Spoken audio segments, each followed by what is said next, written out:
Okay, our first speaker that's going to come up is quite a young gentleman, but he's got a very impressive resume.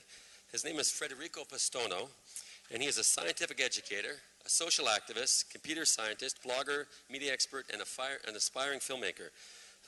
Federico has written for various newspapers and blogs regarding a range of topics from science and technology to artificial intelligence and climate change. He's appeared frequently on radio and TV in Europe and the US, has hosted numerous podcasts covering the impact of technology in society, activism, as well as science-related news. He is also in demand as a speaker at various universities and symposia and other events around the world. Federico has a formal education in science and technology with a bachelor, for all you credentialists, by the way, with a Bachelor in Science and Computer Science from the University of Verona, Department of Mathematical, Physical, and Natural Sciences. He's continued his studies by following courses at Stanford University on artificial intelligence, machine learning, as well as many other subjects. And I think what's most impressive for me, anyways, was in 2012, Federico was accepted to the Graduate Studies Program at the Singular University NASA Ames Research Center in Silicon Valley. A unique interdisciplinary, that's a big word, why don't you have to put a big word in there? Interdisciplinary, international, and intercultural experience, whose aim is to assemble, educate, and inspire a cadre of leaders who strive to understand and facilitate the development of exponentially advancing technologies and aptly focus and guide those tools to address humanity's grand challenges. How's this grand challenge just getting through that? Anyways, without further ado, Federico, you're on.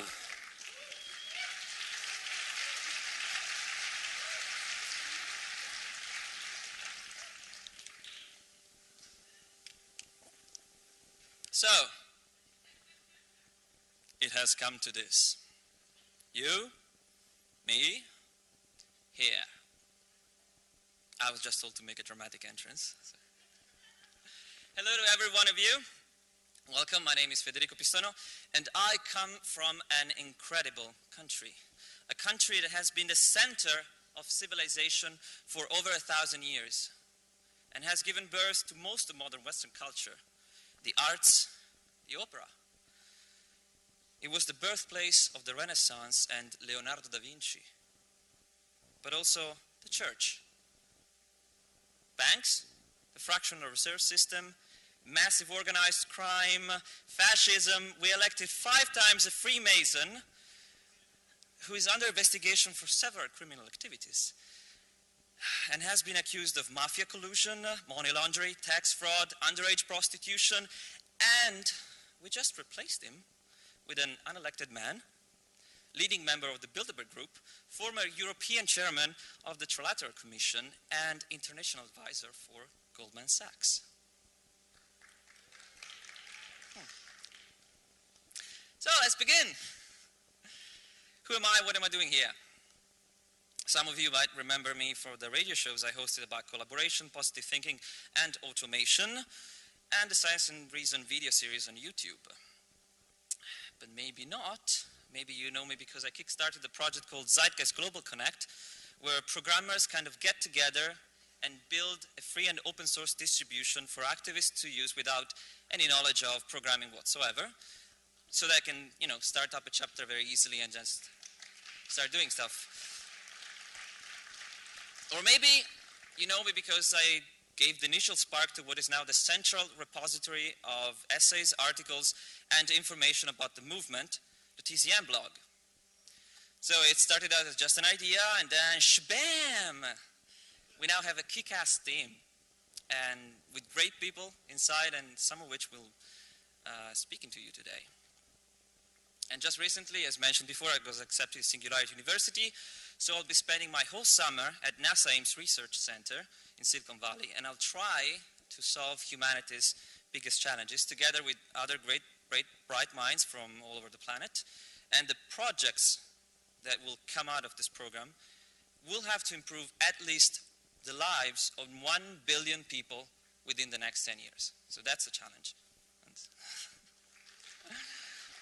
Most of you probably know as the founder of the former coordinator of the Italian chapter of the Zeitgeist movement, which I started about 3 years ago, and we've done some pretty cool things since then. We aired clips from the Zeitgeist film series on national TV for 8 weeks straight. We did strict activism, screenings, and free hugs, flash mobs, and all the good stuff I'm sure you're familiar with. Yeah, even the police joined in. It was kind of nice. It was kind of nice. So just recently, though, we did something different. We organized a symposium where we opened up to other organizations and sustainability advocacy groups. We had a lineup of some 15 speakers, and it all went beautifully. We spent a day together, ate lunch together, we discussed, we had dinner together, we started all sorts of collaborations. It was wonderful. This is, I think, our next step of evolution as a movement. You know, it's great to have these dedicated days like this one, where we kind of see what we have accomplished as a movement and who we are. But I think we can't just keep talking to ourselves. We need to open up to the rest of the world and let loose of the labels, as Peter mentioned before. So we should have, I think, week-long events where we get together with all sorts of other cool organizations and start a discussion. So I hope to see in the near future more of these events happening worldwide. Now, enough of that. Let's get to the point. What am I doing here? I am here to tell you that robots will steal your job.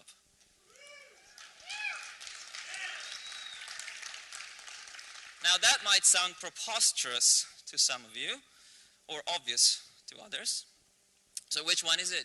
Preposterous or obvious?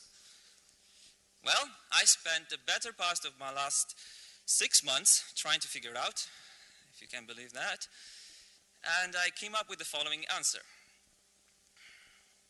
Neither one of them.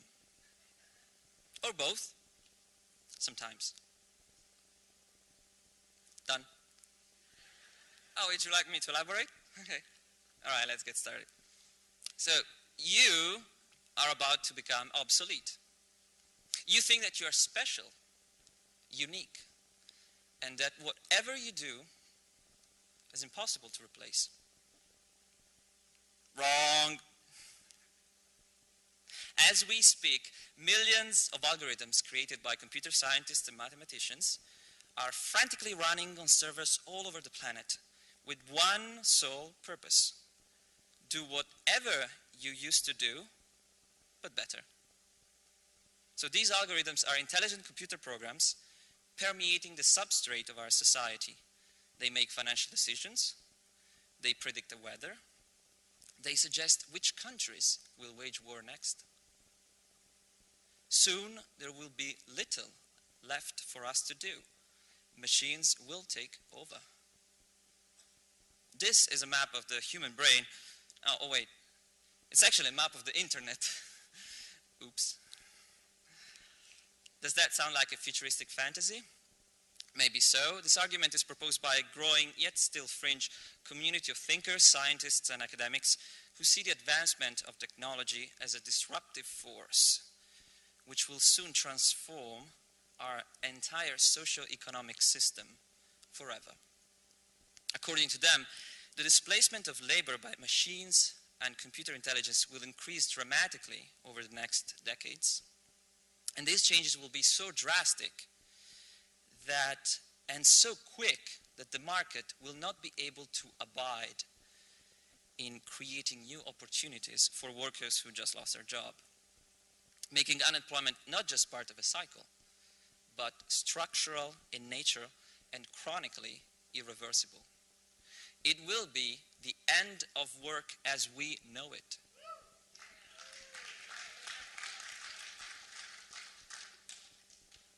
Obviously, mainstream economists discard such arguments.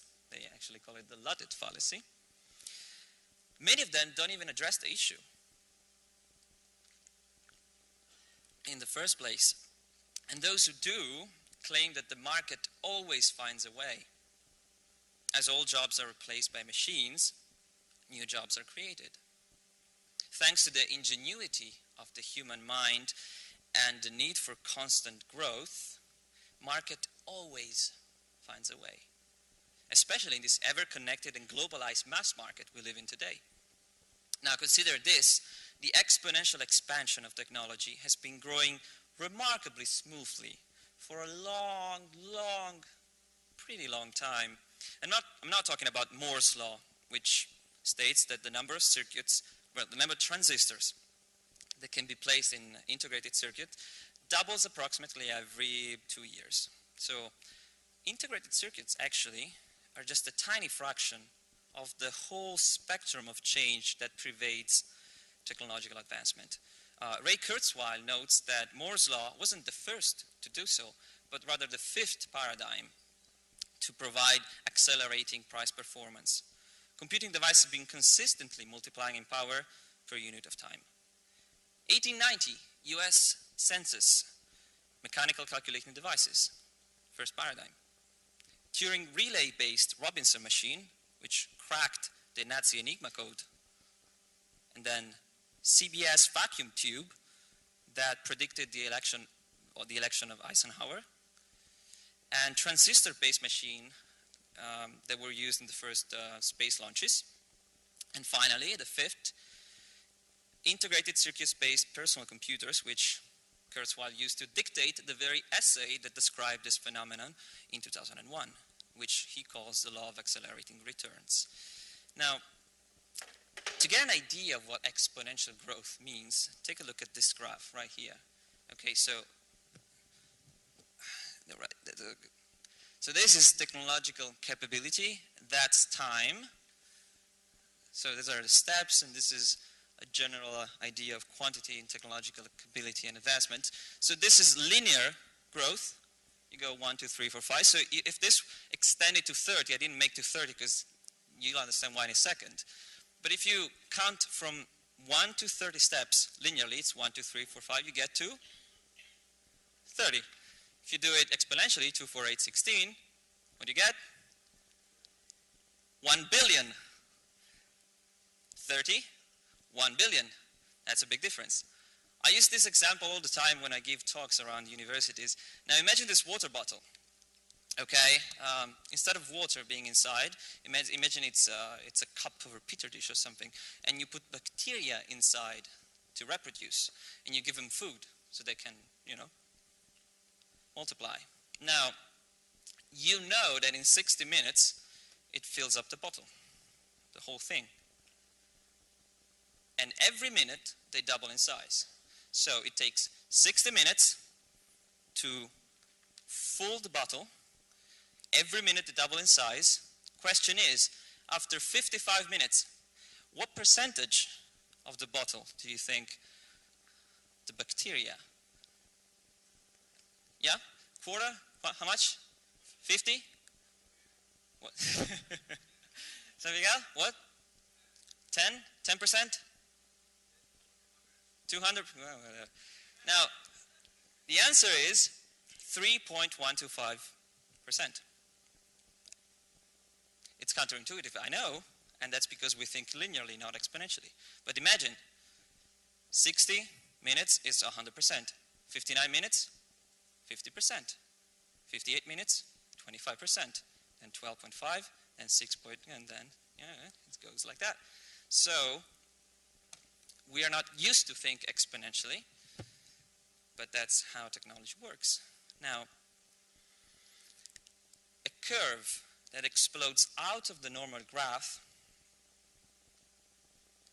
looks like a straight line on a logarithmic plot.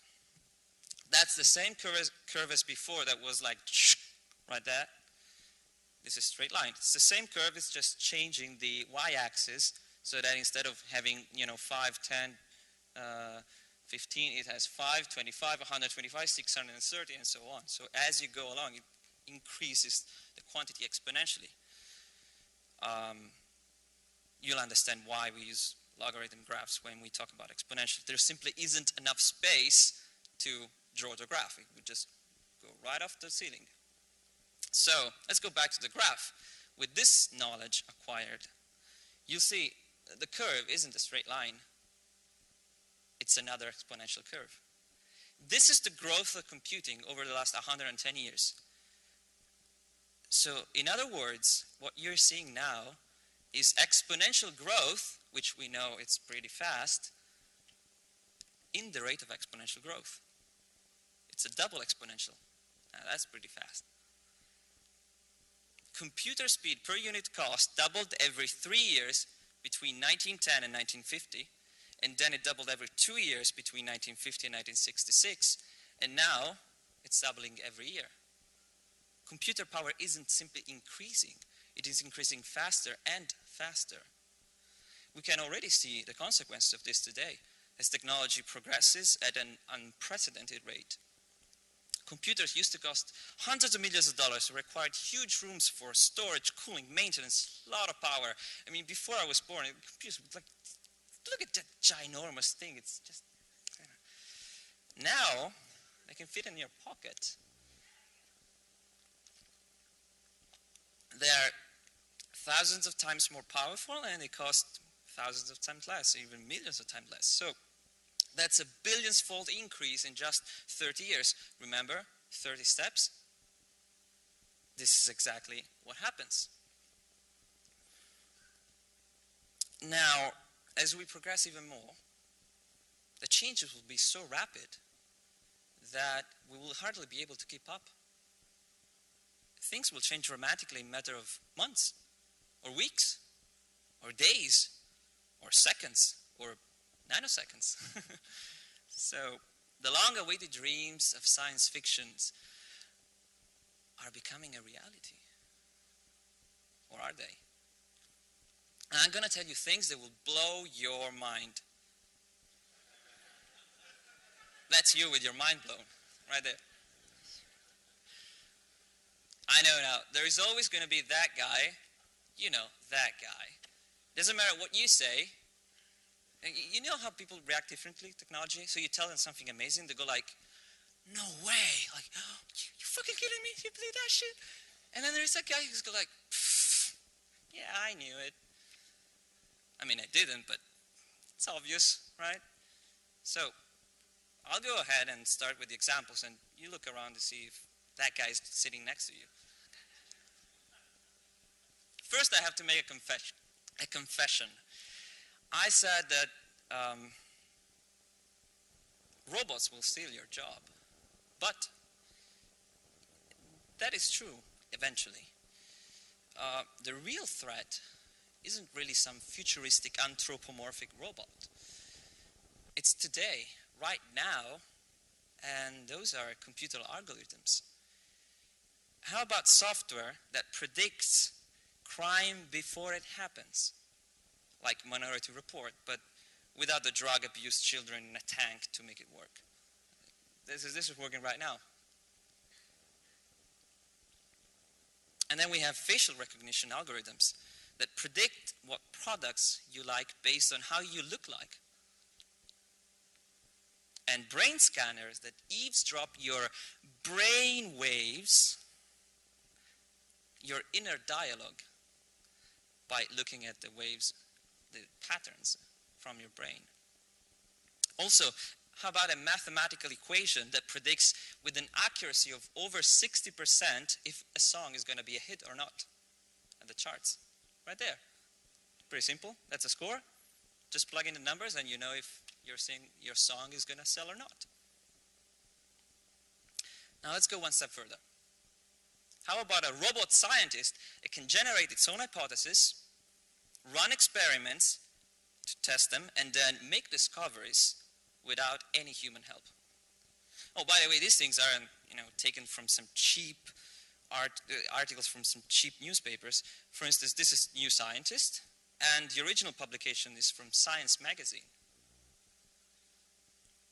Even further, genetic algorithms that design and manufacture robots without any human intervention. In fact, MIT researchers have now taken a major step toward the goal of replicating the functions of the human brain by designing a computer chip that mimics how the brain's neurons adapt in response to information. Algorithms are catching up with us, and pretty quickly, I would say. Faster than we can realize.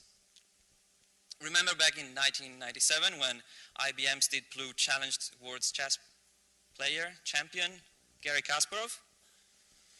They said a computer could never, ever beat a human, the best human at chess. They said chess required high intelligence, understanding patterns, and adapt quickly to different situations. Computer can't do that. But it did. Deep Blue won. And what did people say after that? Well, you know, chess doesn't really require intelligence. It's just number crunching.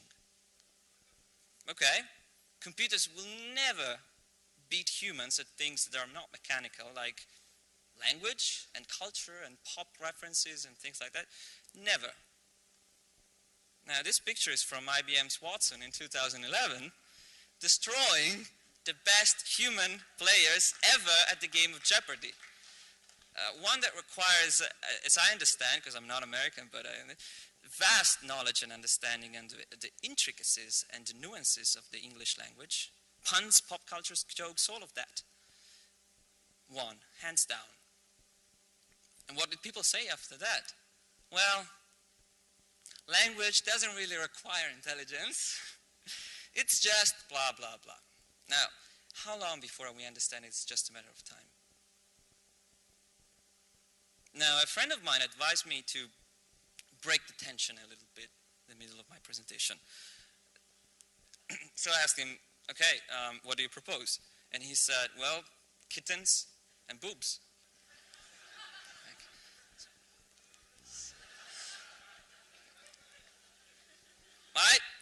I thought that was kind of cheap, so I went for something different.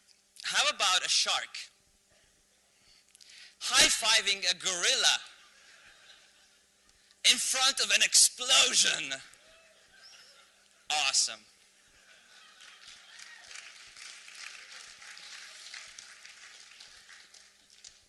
You know what else is awesome? We have automated cars that drive hundreds of thousands of kilometers without a problem, with no human intervention whatsoever. They are perfectly safe, and they even outperform the best human drivers. Now let's watch a little video. Since our work is focused on building driving cars that can drive anywhere by themselves, any street in California, we've driven 140,000 miles. Our cars have sensors by which they magically can see everything around them and make decisions about every aspect of driving. It's the perfect driving mechanism. We've driven in cities, like in San Francisco here. We've driven from San Francisco to Los Angeles on Highway 1. We've encountered joggers, busy highways, toll booths, and this is without a person in the loop. The car just drives itself. In fact, while we drove 140,000 miles, people didn't even notice. Mountain roads, day and night, and even crooked Lombard Street in San Francisco. Sometimes our cars get so crazy, they even do the little stunts. Oh my God! What? It's driving itself. All right, that was the Google car. By the way, that was Sebastian Thrun from Stanford University, who just opened up the course in machine learning, artificial intelligence, which I followed, and now he's going to teach for free online how to build the software to run an autonomous car. 10 weeks, and you know how to do it. Just follow the course. For free, obviously, and unlike us, these things, they can only get better as they get older. We have coordinated groups of autonomous robots that can do the job of building workers, constructing, for instance, in this case, a 6-meter high tower without any human intervention. And place it exactly where instructed by a control program known as the foreman. It takes off and it flies over to pick up a brick. It makes sure that other vehicles that are flying with bricks are not in its way, so it stays out of the way until it feels that it can move into the space. That's a research center in Switzerland. By the way, that's an Italian guy. Now we have a new and smart way of building houses too. typically, it can take up to from 6 weeks to 6 months to build a 2-story house in the US or Canada, mostly because dozens of humans do all the work. Now, take a look at this. This is today, okay, not in 20 years' time. This is today China. This is a time lapse of the construction of a 30-story skyscraper. And you can see there's a timer at the bottom right there. It's a skyscraper with all modern comforts. It can withstand earthquakes of magnitude 9, has excellent insulation systems, smart system for air circulation, quality control, all that good stuff. There, it's the end. You'll see it, we don't have, but it stops at 360. Okay, so that's pretty good. 360, a 30-story building in less than a year. Not bad. Oh wait, those aren't days. 360 are the hours. So yeah, 15 days to build a 30-story building.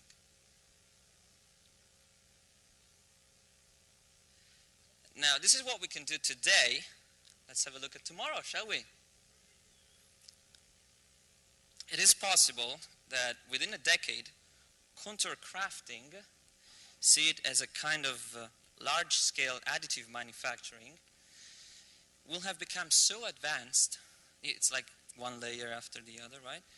That we'll be able to upload a design specification and a massive robot would just press print on our computer, and this, watch this robot as it spits out a concrete house in less than a day.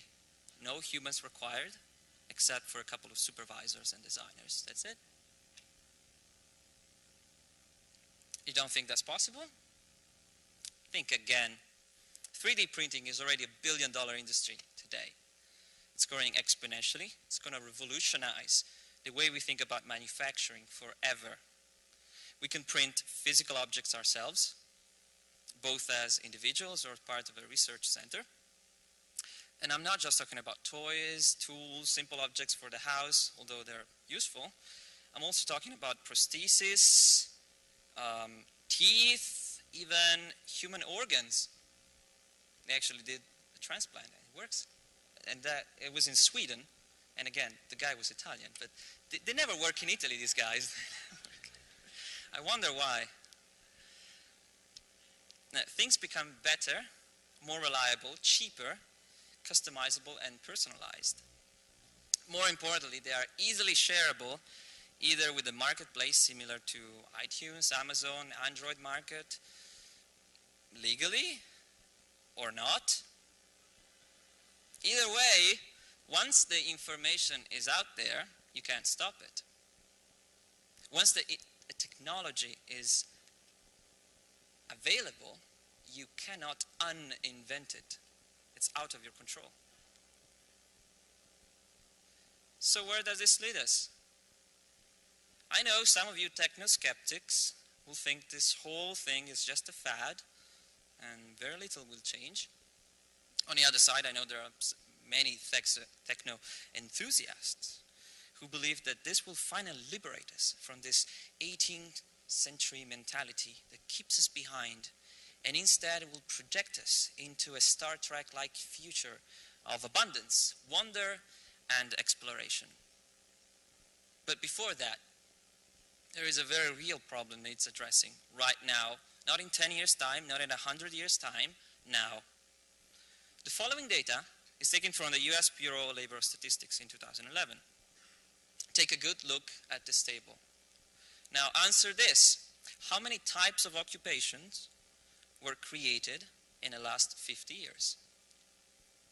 There are 7 main occupations listed. There's office and building, construction, builder. They make up 43.88% of the US workforce. How many new types of jobs were introduced because of advances in technology? Not a single one. The reality is that new jobs created by technology employ a very small fraction of people, and they tend to disappear soon after they're created. They require a high level of education, flexibility, intelligence, and entrepreneurship. Most people haven't been trained to be like that.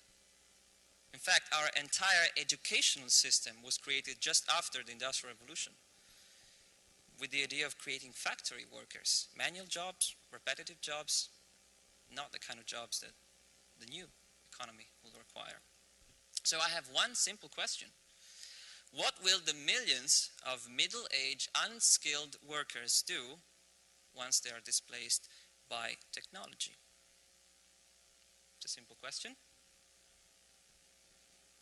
I have discussed this with economists, entrepreneurship futurists, academics. Not a single one of them was able to give me a convincing answer. Technology is advancing simply too quickly for the newly unemployed to learn new jobs. In the past, we've seen automation cutting the workforce, but that wasn't really a problem because unskilled workers all gravitated towards other jobs, still pretty unskilled, like, I don't know, Walmart, and which it's easy to find a job there, although it's very unsatisfying, and I don't think it's your life dream to work at Walmart. But if Walmart begins automation, which it will, competitors will have to do the same in order to stay afloat, stay alive in this competitive market. So there will be no coming back for the shopping industry. It is an irreversible process. The jobs replaced will not come back. They're gone. The same will happen for millions of drivers, construction workers, and many others. But having jobs removed, what will people do? So far, nobody has been able to answer that question, and the reason for this, I think, is that there is no answer. Not in this system, not in the way it's designed to work. The displacement of human labor in favor of automation will have a snowball effect on everything. With unemployment level as 30, 40%, which will happen, the economy will collapse. Without a backup plan to adjust to a new paradigm, we can expect the worst. Civil unrest, riots, police brutality, general distress will continue to rise until critical levels are reached, at which point the whole socio-economic system will crumble upon itself like a house of cards. This has negative consequences throughout the whole spectrum of the population. And it's against the interest of everyone on the planet, even among the richest and wealthiest people. Even they don't want that, especially them. So I think if we want to solve this challenging problem of our time, we have to rethink our whole economic and social structure. Rethink our lives, our roles, our purposes, our priorities, and most importantly, our motivations.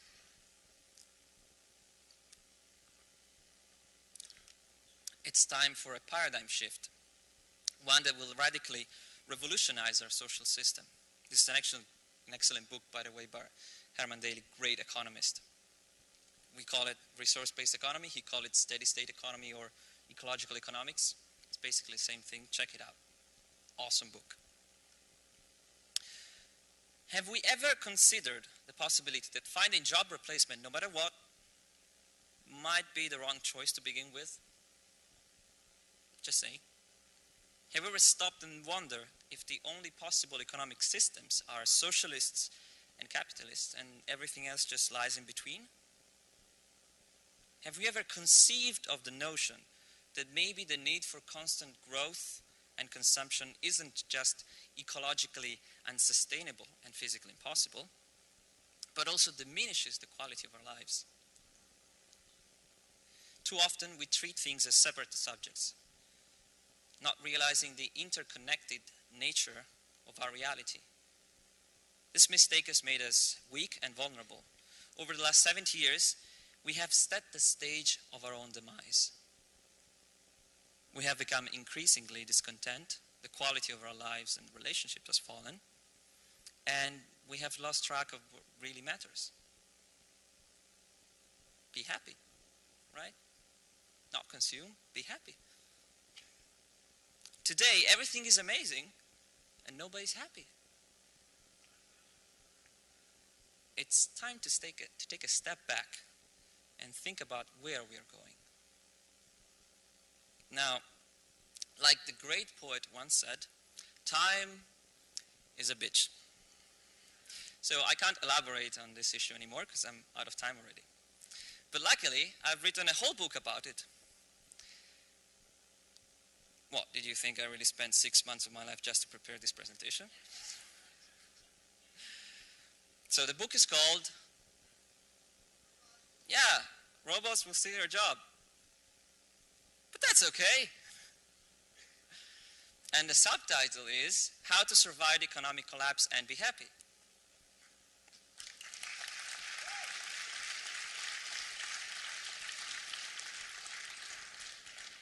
So in the book I explored what I've talked about in more detail, and I go much further than I could in this presentation.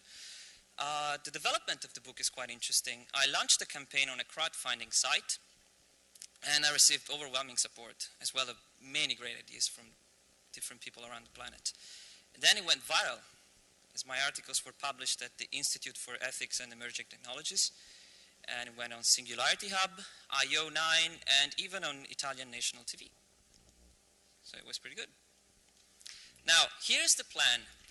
For the next 2 months, I'll retire in medieval monkness on a remote location in the woods to finish the book. That's me in a couple of months, by the way. Yeah, I look 15, but I'm actually older. You'll find it online. Hopefully by June. I hope to be done by then. There is a website. It will be on Amazon, Lulu, iTunes. You can buy it and stuff. And oh yeah, and there's also a free version. Yeah, Creative Commons license. Yeah, because we're here just to make a buck, right? Right, Peter? Where's Peter? Where's Peter? Yeah. Peter! Damn you. Anyway, there's a guy who could have been a sellout millionaire and decided to give away his work for free. How about that? Hmm?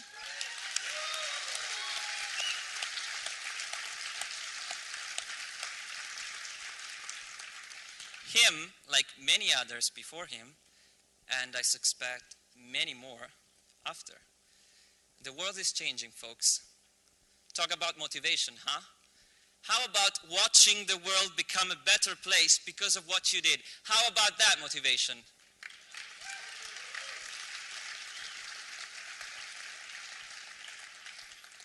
We're all in this together. We might as well enjoy the ride. Thank you.